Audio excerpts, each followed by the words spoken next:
All right, it's time to go over my 2025 rookie running back tiers, and I know this is gonna ruffle some feathers, so leave a comment down below. Let me know where you guys disagree, where you agree, and where you guys would have these guys based on these tiers. I'm going all the way from S tier all the way down to C, maybe even D tier in this video, and rocking out my top 12 running backs as of right now for this 2025 class. And we know these rankings and these tiers are going to be changing based on draft capital, draft position, and things like that.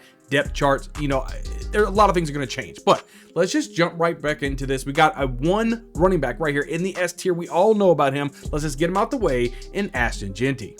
Ashton Jeanty, the Boise State running back, about 5'8", somewhere around 211 pounds. He is the #1 fantasy prospect in this rookie class, following a dominant tenure at Boise State. You know, incredibly, he ranked first in this class in yards after contact and forced missed tackle. I mean, it's just both last season and over his collegiate career, that's what he was. He was #1. He's ranked first. He's great. He's just elite playmaking ability coupled with a 3-down skill set, you know, it really supplies him with the upside to be the next elite NFL running back. I love myself some Ashton Jeanty. You know he's going in the first round. Just where does he go? So let's move right along here. At the A tier, first running back here at #2 for me, it's going to be Marion Hampton, the running back out of North Carolina, standing about 5'11", somewhere around 220, 221 pounds. He's a big, tough back whose career 3.85 yards after contact is 4th best in this class. He's more of a downhill than he is agile, but he's impressed in the 40, vertical, and broad jump all at the combine. So Hampton's capable. He's a very capable pass catcher, I would probably say. It figures to really land a 3-down role somewhere in the professional realm of NFL here. I just think I can't wait to see what happens. It wouldn't surprise me if he ends up in the first round, but probably somewhere in the second round. Marion Hampton, #2 on my board. Still staying in the A tier here, third running back right now, I have Travion Henderson, the running back out of Ohio State. Henderson really paced this running back class, right, with a 7.1 yards per carry last season, and was effective as both a rusher and receiver throughout his OSU tenure. Now, his size could limit his carry total just a bit in the pros, but his elite pass blocking skills and 3-down ability will make him a terrific fit in the modern NFL. He impressed across the board athletically at the combine, and we all know what Quinshon Judkins there. You know, he kind of took almost a step back to where he's kind of sharing the load right now, but don't get it twisted. Travion Henderson, if he would have came out last year when I did a lot of my videos on Travion Henderson, he would have been a top pick. Still same thing right here. Some people may have forgotten a little bit about Henderson because of Quinshon Judkins, but don't get it twisted. Like I tell y'all, Travion Henderson is the real deal. He should be a great fantasy aspect for years to come. And we're staying in the A tier, probably a controversial guy right here, but I'm going DJ Giddens, the running back out of Kansas State, about 6 foot, 212 pounds. He has a solid frame, showed well at the combine with a 4.4 340, 39.5-inch vertical, which was second among these running backs, and a 130-inch broad jump, which was second best, right? He was a solid efficiency-wise as the collegiate rusher, right? But struggled with drops and might cap out as an early down option, but that's not going to stop me from putting him at #4 for me. I think I just like him. I like the way that he runs. I like his fluidity of his hips, the way he can get in and out and just really go after the defenders. I like seeing this guy run the football. I can't wait to see where he lands in the NFL field, to see where I have to adjust where I have Giddens ranked. As of right now, he's #4 on the list for me. Yo, we're staying here in the A tier, the 4th running back in the A tier right here, 5th overall. I'm going Caleb Johnson, the running back out of Iowa, about 6'1", so around the 224-pound range. He's not super fast. He did run a 4.57 40, or he's not very quick either. You know, he just he had a 1.62 in the 10-yard split, so it just limited his output at Iowa. Only 34% of his runs went for 5+ yards, but he's one of the biggest backs in the class. He's seemingly a capable receiver, but he hasn't really served that role too much in college with only 38 targets. He just needs to work on his pass block a little bit, which is probably why I ranked DJ Giddens above him. So his fantasy ceiling might be a little bit limited, but Caleb Johnson's still in the A tier for me. I think he's a fantastic running back. Now we're dropping to the B tier, and this is where I'm going to place Quinshon Judkins. He was the other running back besides Travion Henderson there at Ohio State. A bigger back, right? 221 pounds. He's a big, tough runner who showed well at the combine, you know, including a running back best 132-inch broad jump and a 4.4 840 at 221 pounds. So he just figured to be really busy near the goal line in the professional realm as he was in college, right? 16 plus touchdowns in all 3 seasons. He can catch the ball quite a bit too, so I mean he wasn't overly impressive in that area, even at Ole Miss or Ohio State, either one of those. But Quinshon Judkins, very close to being in the A tier for me, but I had to put him in here at the B tier. So we were along another running back in the B tier that I'm gonna place here at number 7 on my list. I'm going Devin Neal, the running back out of Kansas, 5'11", 213 pounds. He's not super fast either, 4.5 840 with a 1.59 10-yard split, but he has decent size and he was a solid producer during 4 seasons at Kansas University. So that tenure included 760 carries, which is the second most in this class and the second best elusiveness rating and solid receiving efficiency on 102 targets. Devin Neal's somebody that can probably surprise a lot of people and fantasy owners if put in a good situation on draft day.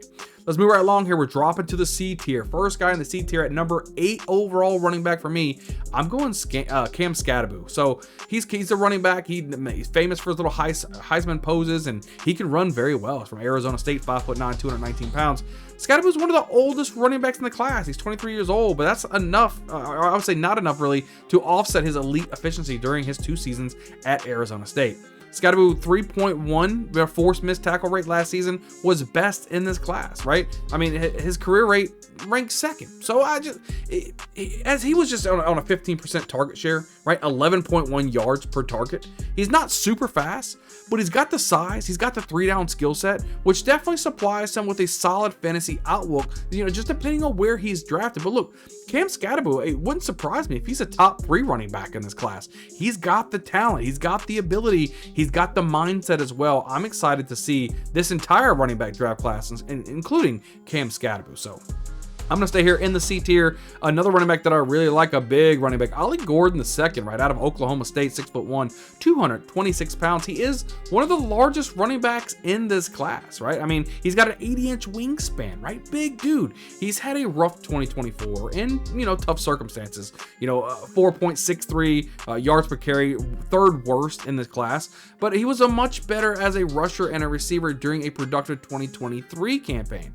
He's not super fast or dynamic, but he's a young and he's a very solid producer. He's a nice burly big running back. I would say a little bit of a smaller version of like a Derrick Henry, but I'm telling you, if it was up to 2023, he come out there, he would have been a lot higher rated than what he is now. He just had a bad 2024 campaign, but that's okay. I still like myself some Ollie Gordon.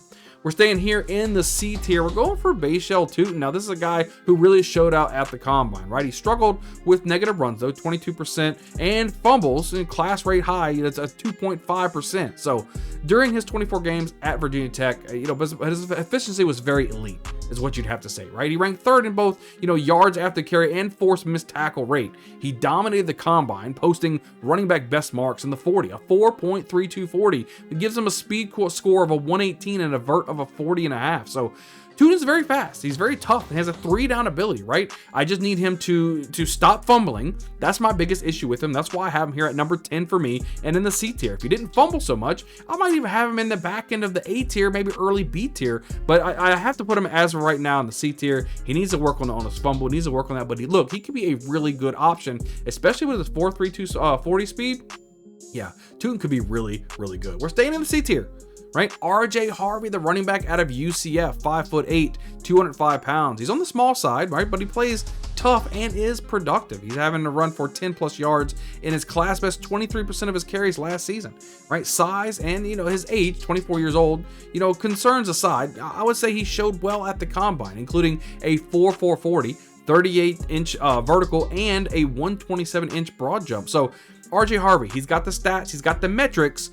Can he put it all together once he gets drafted into the NFL? I can't wait to see this. RJ Harvey should be another one. And I'm going to say my number 12 running back right now. And I want to keep it in the C tier. That means no D tier running backs in my top 12. I'm going Jarquez Hunter, right? The running back out of Auburn, 5'9", 204 pounds. He ranked top 4 in this class in both yards after contact with a 4.06 and forced missed tackle rate at 3.2 last season, and was top 6 in both categories for his career. He didn't stand out as a wide receiver or really at the combine. However, he could be limited to a 2-down role in the pros, but he's just showing some things that could be some nice flashes for me on film when I watch this guy run the football. He's very exciting, very talented, and I think that he deserves to be in the top 12. I don't know if a lot of other people have him ranked this high, but I just like the film and the tape that I have watched so far of Hunter. Can't wait to see where he gets drafted from. So guys, that's my top 12 running backs, right? Right now, tiered out for you guys for the 2025 NFL season, right? And like I said, things may change based on NFL draft capital, where places go, what does the depth chart look like, all these things we will be diving into, you guys, for y'all throughout this offseason. The best sets yourself up for success for fantasy football in 2025. Make sure you guys are smashing the like button. Make sure you guys are hitting the subscribe button. We need some more subscribers over here. The more people over here, the more people in the comments, the more we can go back and forth, the more we can help each other ultimately hoist those trophies up and win some championships. I can't wait to see you guys on the next video. We'll see you guys next time.